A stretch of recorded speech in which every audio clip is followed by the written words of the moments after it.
Hello, स्वागत है आप सभी का हमारी एक और नई वीडियो में। जैसा कि आप जानते हैं, जो ग्रुप डी की जो कितने बच्चों की लिस्ट लगी है 10,997, यानी हम 11,000 ही मान के चल सकते हैं। और आपको ये भी पता होगा ज्वाइनिंग और संडे को क्या है, इन बच्चों की सभी की ज्वाइनिंग करवा दी गई है।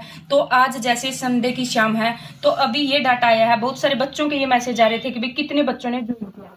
तो टोटल बच्चों ने ज्वाइन किया है 6800 ने। ठीक है, आप देख सकते हैं 11,000 में से कितने, बस 6800 बच्चों ने ही ज्वाइन किया है। और अब ये मैसेज आ रहे हैं कि दूसरी लिस्ट कब आएगी, दूसरी लिस्ट कब आएगी। देखो, आप सभी को पता है HSSC का कुछ भी भरोसा नहीं है। आप सभी ने पता है जो आचार संहिता लगेगी वो लगेगी अपनी 13 तारीख को। ठीक है, ये भी हो सकता है कि जो सेकंड लिस्ट है वो 12 की रात को भी घोषित कर दे। आप सभी को ये भी पता होगा, क्योंकि जो HSSC रिजल्ट निकाल रही है वो सारी क्या है, रात को ही निकाल रही है। तो ये हो सकता है कि 12 की रात को ही क्या कर दे, आपकी सेकंड लिस्ट निकाल दे। लेकिन HSSC का कुछ भी भरोसा नहीं है। तो इनमें से कितने 6800 बच्चों ने, हम इसको 7,000 ही मान लेते हैं, 7,000 बच्चों ने ही क्या है, ज्वाइन किया है। तो 4,000 सीट तो ये गई खाली। और एक बात और, TGT की 7471 है। ये मुद्दा बहुत ज्यादा जोरों शोरों से है। आपने देख भी लिया होगा पंचकुला कितने सारे बच्चे पहुंचे हुए हैं, और बार बार उनकी डिमांड है कि जो हमारा रिजल्ट है वो भी क्या है 95 में से निकाला जाए। तो ये उम्मीद है कि इनका रिजल्ट शायद आचार संहिता से पहले निकल जाए। अगर इनका भी रिजल्ट आ जाता है तो ये मान के चलो इनमें से कम 3,000 बच्चे और है। टोटल कितने हो गए, 7,000। 3,000 बच्चे क्या है पहले रहते हैं।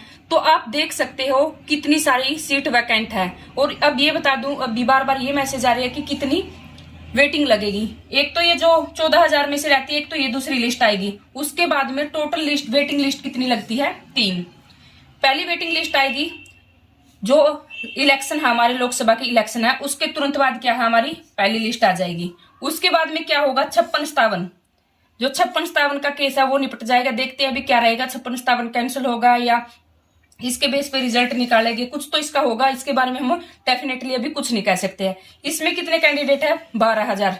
ठीक है, 12,000 में मुश्किल से इसमें 2 से 3,000 बच्चे ही क्या है, ग्रुप डी में रहेंगे। सारे बच्चे ये हो जाएंगे। तो आप देख सकते हैं 2-2, 3-3 हजार लिस्ट आएगी, 2-2, 3-3 हजार बच्चों की लिस्ट आएगी। और वेटिंग लिस्ट कितनी लगेगी अपनी, 3। ठीक है, तो आप देख सकते हैं जो ये है, बहुत सारे बच्चे तो ऐसे हैं जो 56-57 में टॉप पर है, जिनके 80+ है, उन्होंने क्या है, ग्रुप डी ज्वाइन नहीं किया। आपको अगर यकीन नहीं होता तो हम स्क्रीनशॉट भी दिखा सकते हैं। बहुत सारे बच्चों के हमारे पास मैसेज आए, सर मेरे 80+ है 56-57 में और मैंने ग्रुप डी ज्वाइन नहीं किया है। तो ठीक है भाई, ये तो हमारी क्या है, टॉपर बच्चे हैं, ये तो एक अच्छी पोस्ट के लिए बने हैं। बहुत सारों ने क्या है, इनमें से ज्वाइन भी कर लिया है। तो इस टाइप से हमारी ये तो मान के चलो जो डी है ना, वो तो बस एक बार इलेक्शन के लिए ही कंप्लीट किया है। 11,000 में से मुश्किल से 2 से 3,000 बच्चे ही क्या है, ग्रुप डी के अंदर रहेगी। इसमें बाकी तो सारी लिस्ट ये जो ये बाकी तो सारी पोस्ट ये क्या है, खाली रहेगी। टेंशन लेने की बिल्कुल भी जरूरत नहीं है। जो बच्चा 75 या 76 है, जिस बच्चे के नंबर 75, जिस बच्चे के 75 या 76 नंबर है, किसमें से 100 में से, वो बिल्कुल सेफ है। लेकिन हमारी HSSC का कुछ भी भरोसा नहीं है। आप सभी को पता है जो हमारा CM है, उसका CM साहब है, उनका जो बयान आ लिया भाई, जो CET होगा हमारा नेक्स्ट CET, वो किस में होगा, जून में। तो प्लीज आप सभी से यही रिक्वेस्ट है, इस दुख से आप बाहर निकलो, ग्रुप डी को छोड़ दो। जो होगा वो आगे देखा जाएगा। वेटिंग में आएगा तो अच्छी बात है, नहीं तो आप अपना क्या है, CET की तैयारी में अभी से जुट जाओ। क्योंकि आपको पता ही है भाई, लिस्ट कितनी ज्यादा जाने लगी, बेरोजगारी भी आप देख सकते हो कितनी ज्यादा है। तो इसकी तैयारी अभी से आप स्टार्ट कर दो। और इसमें भी 3 लिस्ट लगेगी और ये वही कट ऑफ आ जाएगी 75-76। ठीक है, तो अपनी CET की तैयारी कंटिन्यू कर दो, इस दुख से बाहर निकलो। बहुत सारे बच्चे क्या है, सर हम डिप्रेशन में चले गए। कोई एक पेपर किसी की जिंदगी को या लाइफ को डिसाइड नहीं कर सकता, उसके बेस पे आप हार नहीं मान सकते।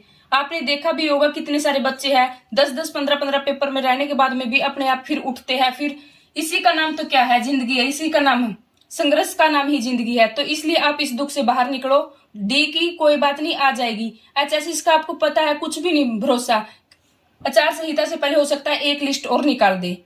तो मैं तो यही कहना चाहूंगी, आप CET की तैयारी करो, इसमें भी आपका हो जाएगा। अगर आप डी में लग जाते तो भी नेक्स्ट के लिए तैयारी करते ना, तो क्यों ना अभी से आप अपनी तैयारी स्टार्ट कर दे, ताकि आपका और अच्छा। और आपको ये भी पता होगा कितनी रेलवे के अंदर वैकेंसी आने वाली है। एसएससी के अंदर कितनी वैकेंसी आने वाली है, तो आप इसके डी के पीछे मत भागो, हो जाएगा, अच्छी बात है। नहीं तो और सारी बहुत अच्छी अच्छी वैकेंसियां आने वाली है, आप उनकी तैयारी शुरू कर दे। सीईटी आने वाला है, आपने पता है रेलवे में जो पुलिस कांस्टेबल और एसआई की वैकेंसी आई हुई है, एनटीपीसी की भी जल्दी आने वाली है। तो आप बिल्कुल भी निराश ना होए और इसके पीछे ऐसे तो आपके दिन बर्बाद ही हो रही है। अब तो देखो कुछ हो नहीं सकता, होगा तो देखा जाएगा। ठीक है, आप अपनी तैयारी शुरू कर दे। तो आज की वीडियो में इतना ही। और ये बता दूं, जो टोटल वेटिंग लिस्ट लगती है वो 3 लगती है। एक तो हो सकता है आचार संहिता से पहले ही निकाल दे, जो सेकंड लिस्ट है, उसके बाद में 3 वेटिंग और आएगी। एक तो लोकसभा के इलेक्शन होते ही आएगी, ये तीनों की 3 लिस्ट विधानसभा के इलेक्शन से पहले आ जाएगी। तो आज की वीडियो में इतना ही, मिलते हैं नेक्स्ट वीडियो में। तब तक थैंक यू, वंदे मातरम, बाय बाय।